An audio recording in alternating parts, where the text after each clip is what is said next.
All right, so with this video, I'm going to be talking about some of the rules for assigning oxidation numbers to atoms within compounds. There are a few simple rules, and there always tends to be some types of exception for the rules. But I am not here to try to trick you. I'm just going to try to keep you with those basic rules. So you'll rarely, if ever, see me give you one of those exceptions to the rule.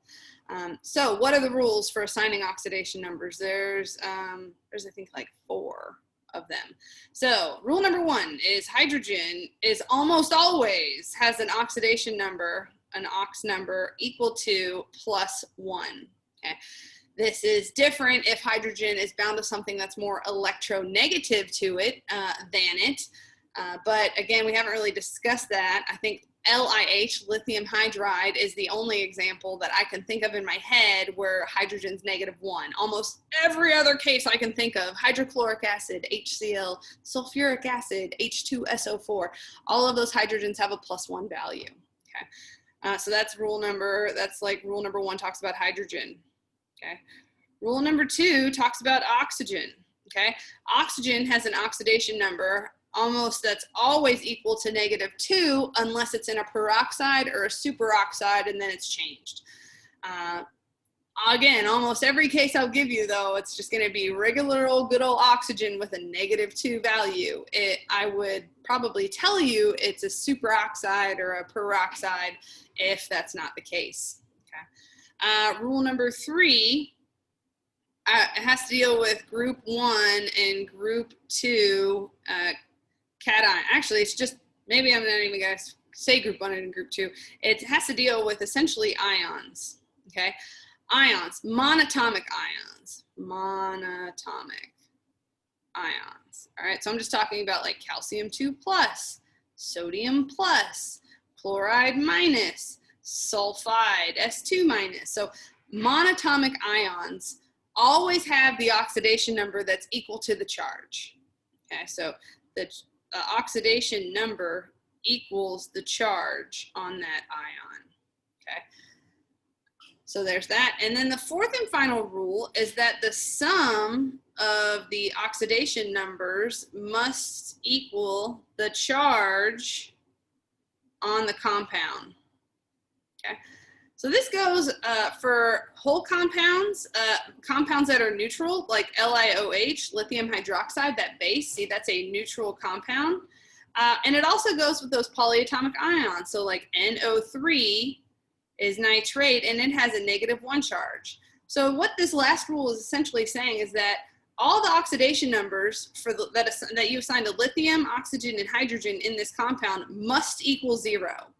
And that all the oxidation numbers of the nitrogen plus the oxygen, well, really the 3 oxygens, right, because there's 3 of them, have to equal -1. Okay, so that's the last rule, is that the sum of all the oxidation numbers in the compound have to equal the charge on that compound. Most compounds are going to be neutral, but again, other compounds we could just look at polyatomic ions. So I'll throw a few polyatomic ions in this example over here. I've got my chromate and my sulfate. I'll throw those 2 on there. Okay. So here's some examples. So let's determine what is the redox values. Oh, last one. Sorry, one more rule. Rule number 5. All elements, elemental, whoa, my spelling. Elemental compounds, actually not, well, they could be compounds. All elements, no, elemental compounds have an oxidation number of 0. Okay, what I mean by that, elements in their basic state. So remember, there's diatomics, Brinkelhoff, Brinclhof.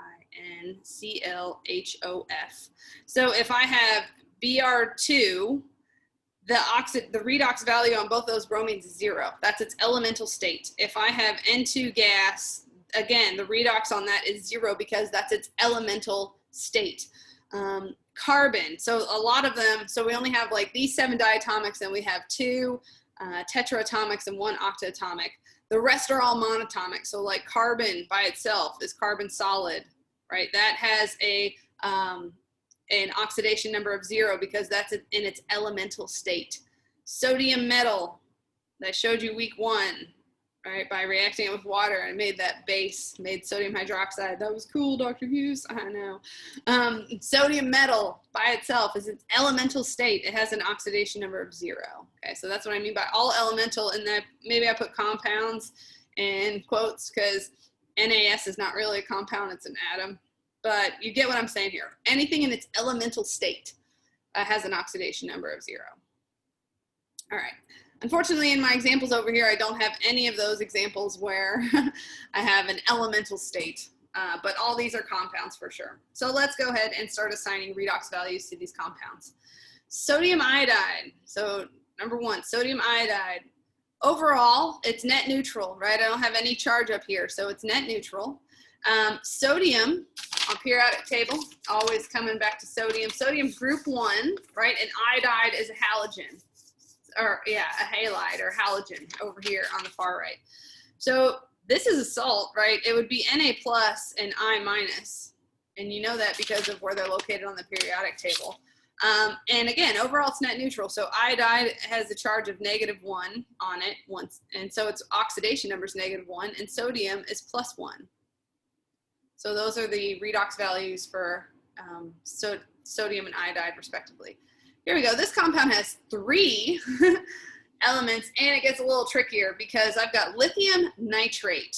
This is, again, where you have to see that this NO3 is nitrate. It's a polyatomic ion, NO3, and carries a charge of -1. All right, so lithium also, periodic table, group 1. So lithium is going to have a redox value of +1. Okay, so I got that one down. But now we need to assign the redox number for nitrogen and this oxygen. So remember, that blows up into this nitrate, which has a -1 total charge. Oxygen is going to be -2 because that's one of our rules, is oxygen is always -2 unless it's a peroxide or superoxide, and that's not the case here. And then I have 3 of them, right? It's O3. So that would be a total redox charge of net -6. Remember, from that, rule number 4 is that the sum of the nitrogen redox number plus the sum of the oxygens has to equal the sum of the total charge on that anion. So if I've got 3 oxygens, each with a -2, so that gives me a -6 value here, then what does my nitrogen oxidation number have to be so that the sum equals -1?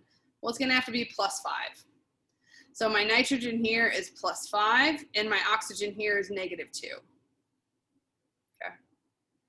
That's how you break that down. Here we go. Next one, calcium hydroxide. Here we go again, where you have to know those, you have to be super comfortable with those polyatomic ions. So the hydroxide, OH minus, has an overall net -1 charge. So that means my redox number of the oxygen plus the redox number of the hydrogen has to equal -1, right? Oxygen always has -2. Hydrogen always has +1. Hey, what's -2 + 1? Phew, it's -1. So -2 + 1. That works out just great. So my redox value for oxygen here is -2, and hydrogen is +1. What about this calcium? Calcium on the periodic table is group 2. So group 2 are always going to have a +2 charge. So it also has a +2 oxidation state. You can also tell that it's +2 because remember I have 2 hydroxides, and each hydroxide has a net -1 charge associated with it. So that is total of a -2 right here. So I need to balance that out for my neutral compound with a +2 charge. All right, moving on. So we've got tetraphosphorus hexaoxide.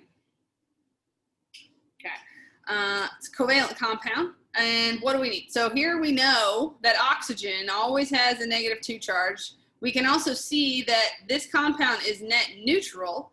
So the oxidation of the 4 phosphates plus the 6 oxygens has to equal 0. All right.